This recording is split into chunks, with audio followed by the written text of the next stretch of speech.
والله الفلسطينيين ذولا، والله العظيم حيرونا.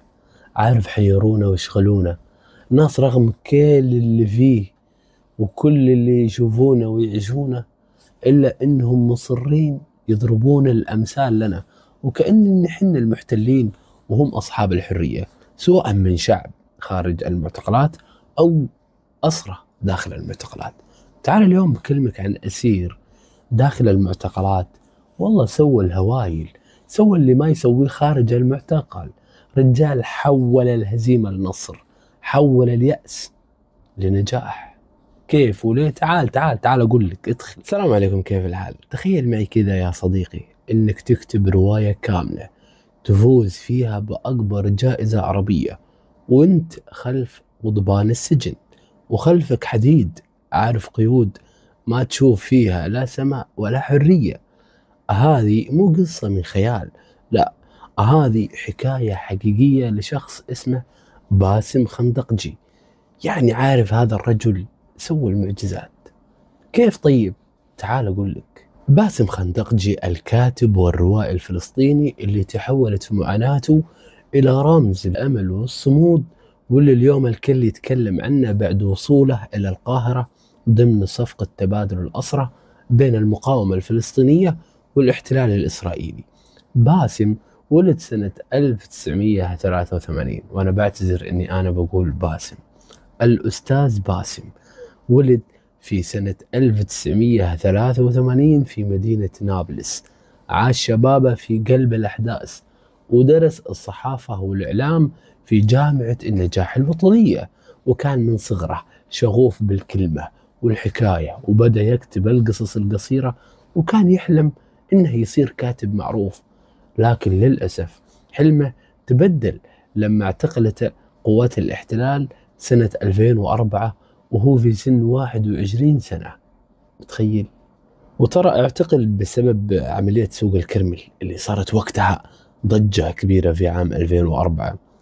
الغريب هنا المحاكم الإسرائيلية حكمت عليه بالسجن المؤبد لعدة مرات، فيعني الرجال هذا بينسجن مدى الحياة وأكثر.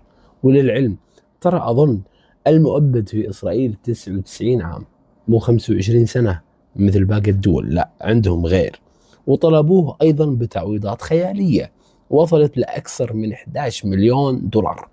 كلمك عن شاب عمره 21 سنة يمكن بذاك اليوم ما يمتلك مصروف أسبوعه. الناس تعاني، فهذول يطلبونه ب 11 مليون دولار. تخيلوا شاب في عز عمره، ظهرة شباب، عارف العمر الفتوحي، يعني توه طالع للدنيا، يدخل السجن ويحكم عليه ويقضي عمره كله بين الجدران. لكن الغريب ان السجن ما كسر الأستاذ باسم، بالعكس كانت بداية طريق جديد له في السجن بين الزنازين. كتب أولى مسوداته سماها مسودات عاشق وطن. الله، حتى الاسم له لفتة كذا، وكانت صرخة ألم وأمل الاثنين.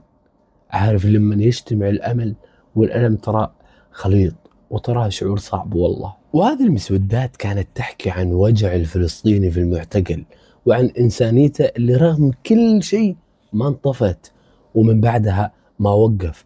كتب دواوين شعر مثل طرق على جدران المكان، وشبق الورد، إكليل العدم، وحتى دراسات فكرية عن المرأة الفلسطينية.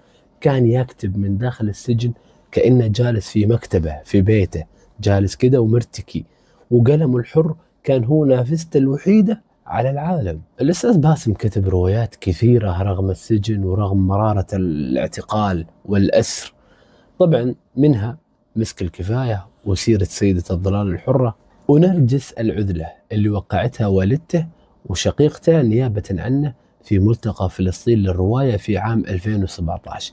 لأن باسم، الأستاذ باسم وقتها كان لا يزال خلف القضبان. وبعدها كتب خسوف بدر الدين عام 2019 وأنفاس امرأة مخذولة في عام 2020. أعماله بدأت تنتشر ويترجمونها للغات الفرنسية والإنجليزية، وبدأ العالم يعرف اسمه، يعرفونه مو كسجين لكن ككاتب حر رغم القيود وإنها خلف القضبان. وفي إبريل عام 2024 صارت المفاجأة الكبرى. روايته قناع بلون السماء تفوز بالجائزة العالمية للرواية العربية البوكر من بين أكثر من 130 رواية عربية. اختارت اللجنة عمله باعتباره الأفضل والأميز لأنه كان مليان حياة، رغم أنه مكتوب من خلف القضبان، من خلف القيود، من الأسر. الجائزة تسلمتها رنا إدريس ناشرته من دار الأدب نيابة عنه لأنه مسجون، لكن كل الناس كانت تعرف أن لحظة الفوز هذه تخصه هو وتخص كل الأسرة اللي حولوا له الألم إلى أدب خالد. وبعد 20 سنة من الأسر، من عام 2004 إلى عام 2024، يخرج الأستاذ الدكتور باسم خندقجي أخيرا من سجون الاحتلال، يخرج من القهر، من الظلم، من القيود، من الحديد، ويذهب إلى مصر. خرج ضمن صفقة تبادل الأسرى ويتم إبعاده إلى القاهرة. وما أدراك بالقاهرة والمصريين وشعب مصر وكرمهم مع الضيف. ما عندهم ضيوف، تحس نفسك صاحب البلد وصاحب المكان، تحس حالك واحد منهم. فوالله يعني هو يستاهل كل خير انه قاعد مع هذا الشعب الطيب.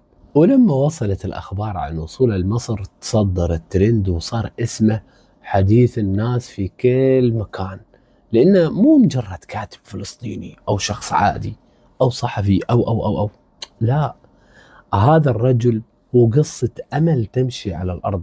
رجال دخل المعتقل ومن المعتقل وصل للعالمية. واحد غيره كان ينتحر، واحد غيره كان يأس وانهزم، إلا هذا الرجل.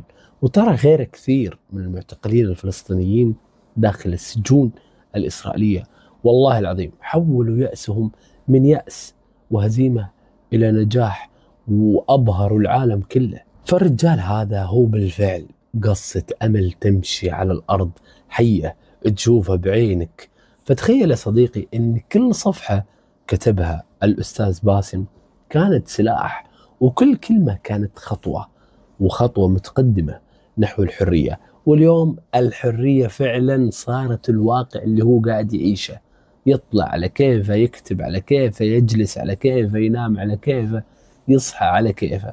القصة ترى ما انتهت هنا، يمكن هذه بس البداية الجديدة له، ويمكن العالم كله بيشهد كيف الأدب الفلسطيني ما يموت، وكيف الكلمة الحرة تقدر تنتصر حتى على القضبان، حتى على القيود، حتى على المحتل ذاته. واللي وصل معنا إلى هنا أحب أشكره وأقول له مشكور. وإذا سمعت كلمة مشكور اكتب لي عفوا حتى أعرف أنك أنت وصلت معي إلى هنا. وأتمنى في نهاية الفيديو إذا أنت مو مشترك في القناة فحياك الله اشترك ويانا، ويعني رجاء لا تنسى الضغط على زر الإعجاب، ولا تنسى أن تترك لي تعليق. دمتم في أمان الله وحفظه، والسلام عليكم ورحمة الله وبركاته.